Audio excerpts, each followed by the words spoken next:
for this passive external shoulder rotation stretch that we're going to do on the floor. We're going to be working on our external shoulder rotation while our arm is in an abducted, meaning out to the side position.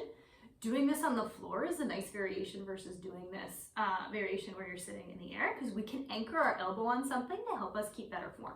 If you're someone who's a little bit stiffer, you're absolutely going to want to block for this exercise. For folks who can comfortably get their arms to totally up overhead in this position, you might not need the block. You're definitely going to want some kind of a long strap.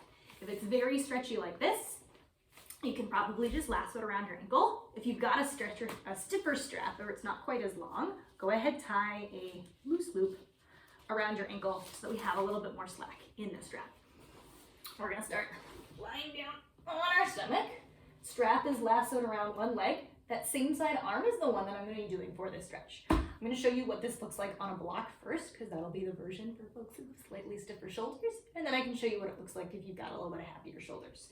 So I'm going to start with that back knee bent, hands holding onto my strap, and I'm going to bring that block in so I can come to a position where I've got my elbow directly to the outside of my shoulder, my hand reaching down towards the floor.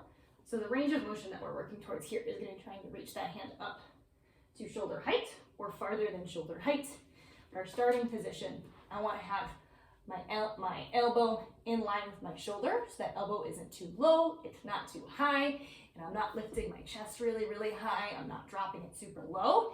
If this feels like a really challenging position to be in to start with, we can make our block a little higher, lift our chest a teeny bit more, kind of like you're doing a low cobra. So starting in this position, I'm going to start with a little bit of tension in the band.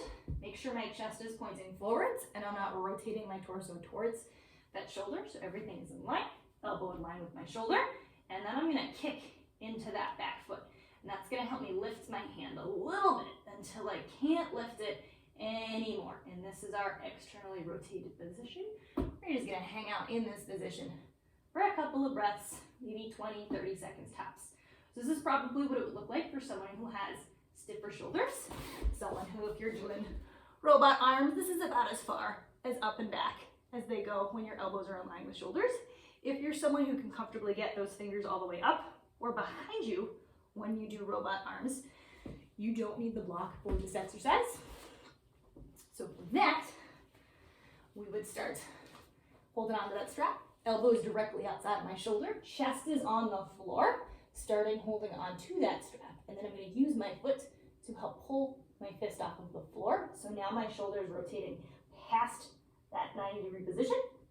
You got a lot of flexibility here. You might be able to lift that arm even higher, but I want to make sure that I'm not starting to lean towards that shoulder at all. I'm keeping my elbow in line with the shoulder the whole time as I'm hanging out in this stretch and holding about 20 or 30 seconds. If you liked this video and you're looking for more free flexibility training advice, there's a lot more where that came from on my website, where I regularly post blog posts with stretching tips, as well as detailed stretch breakdowns like this video. You can check it out at DannyWinksFlexibility.com.